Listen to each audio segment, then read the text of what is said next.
En fait, la loi de l'attraction, c'est un détournement un peu des principes de physique quantique.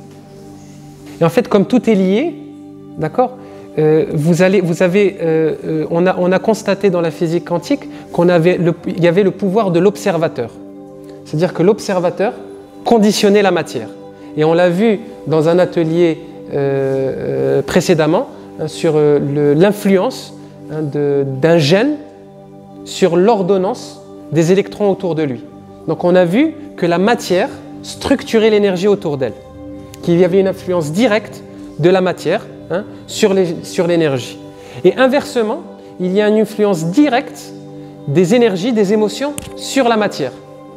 Donc la loi de l'attraction, qu'est-ce qu'elle dit? Elle dit en fait que quelque part, dans ce quantum qui nous lie tous, il y a une information qui circule et qui se reflète dans la réalité. La loi de l'attraction nous dit quelque part que si on se projette intensément dans une émotion élevée, dans un désir élevé de changement, on peut manifester ce changement, d'accord, ou attirer cette chose dans notre vie. Pourquoi? Pas parce qu'on va l'attirer, mais parce qu'on va la créer. Parce que la loi d'attraction, à travers aussi des principes de physique quantique, est arrivée à la conclusion que nous étions des êtres créateurs, que nous étions créateurs de la matière autour de nous et pas l'inverse.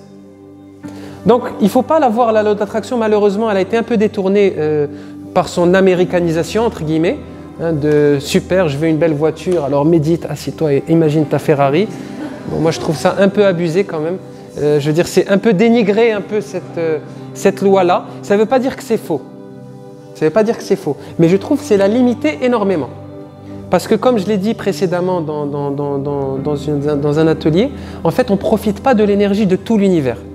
Parce que pour se connecter à l'univers, il faut être dans des émotions hautes détachées de nos propres égos. Si on reste dans notre ego, on limite l'énergie. Vous comprenez cela? L'énergie est limitée parce qu'on ne puise qu'en nous-mêmes. Alors, une belle Ferrari, ça va faire plaisir à qui? À notre voisin? Pas tellement en plus, il sera jaloux, donc on ne peut même pas profiter de son énergie à lui. On va profiter que de notre énergie à nous. Donc ça ne veut pas dire, elle peut être très grande, elle peut manifester cette Ferrari, c'est possible, et il y en a qui arrivent à le faire, mais elle ne va pas profiter d'une énergie foisonnante autour de vous. Imaginez-vous si vous pouviez, maintenant en fermant les yeux, vous connecter à toute l'énergie qu'il y a dans l'univers. Vous imaginez la force que c'est? Ça, c'est possible petit à petit par des émotions élevées détachées de notre ego. Pas dans l'attente d'un retour pour nous-mêmes, mais par un désir de changement pour le tout, pour le bien des autres dans un détachement du retour, pour le bien de l'humanité, par la compassion, l'empathie, la gratitude. On va pouvoir se connecter petit à petit à cette force énergétique qui est infinie. Donc le pouvoir de l'attraction va être beaucoup plus fort. Vous comprenez?